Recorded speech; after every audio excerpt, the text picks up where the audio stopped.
আজ আমি তোমাদের এমন একটি ইসলামিক গল্প শোনাবো যা শুধু গল্প নয় বরং আমাদের জীবনের জন্য একটি বড় শিক্ষা।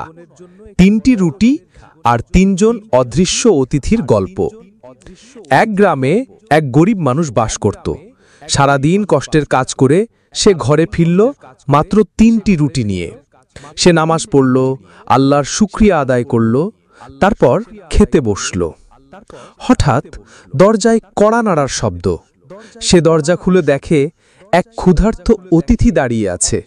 অতিথি বলল, ভাই, 3 দিন ধরে কিছু খাইনি, একটু খাবার দাও। লোকটি একটু ভেবেই নিল সিদ্ধান্ত, আজ আমি না খেলে ক্ষুধার্ত থাকব, কিন্তু এই মানুষটা না খেলে হয়তো মারা যাবে। তাই সে অতিথিকে একটি রুটি দিয়ে দিল। আবার খেতে বসতেই দরজায় শব্দ। আরেকজন ক্ষুধার্ত অতিথি।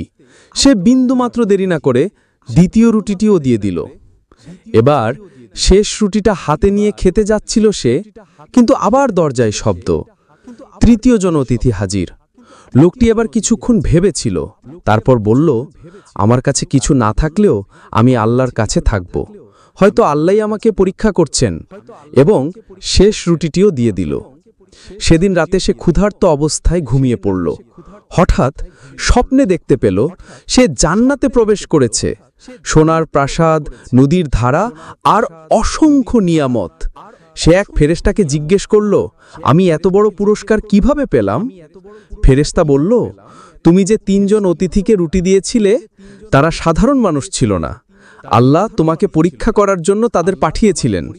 তুমি পরীক্ষায় উত্তীর্ণ হয়েছ, তাই তোমার জন্য জান্নাতে 3টি প্রাসাদ বানানো হয়েছে। বন্ধুরা, এই গল্প থেকে আমরা বুঝতে পারি, তুমি যদি আল্লাহর জন্য সামান্য কিছু দাও, আল্লাহ তার বিনিময়ে তোমাকে অসীম পুরস্কার দেবেন।